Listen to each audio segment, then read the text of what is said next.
2 Kings 25.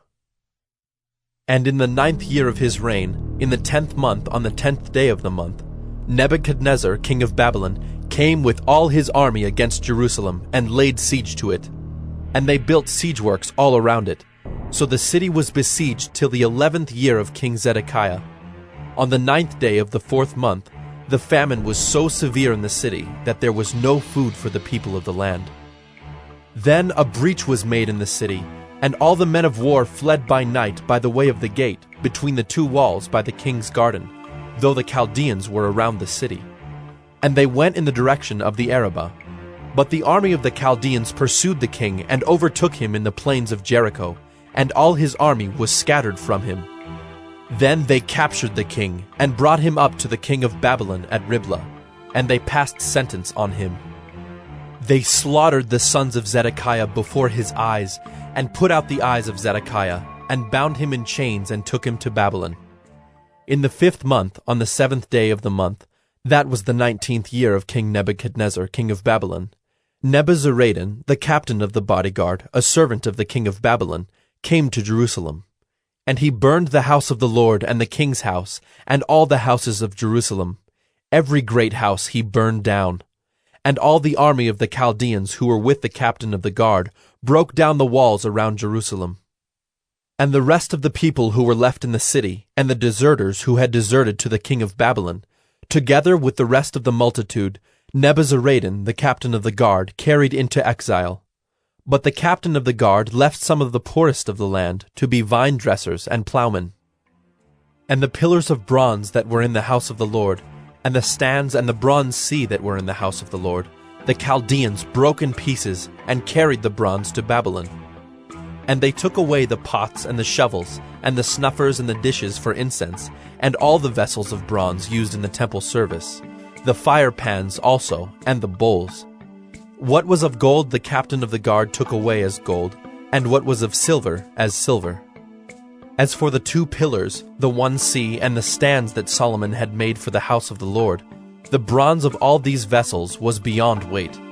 The height of the one pillar was 18 cubits, and on it was a capital of bronze. The height of the capital was 3 cubits. A latticework and pomegranates, all of bronze, were all around the capital, and the 2nd pillar had the same with the latticework. And the captain of the guard took Seraiah, the chief priest, and Zephaniah, the 2nd priest, and the 3 keepers of the threshold. And from the city he took an officer who had been in command of the men of war, and 5 men of the king's council, who were found in the city, and the secretary of the commander of the army, who mustered the people of the land, and 60 men of the people of the land, who were found in the city. And Nebuzaradan, the captain of the guard, took them and brought them to the king of Babylon at Riblah. And the king of Babylon struck them down and put them to death at Riblah in the land of Hamath. So Judah was taken into exile out of its land. And over the people who remained in the land of Judah, whom Nebuchadnezzar king of Babylon had left, he appointed Gedaliah, the son of Ahikam, son of Shaphan, governor.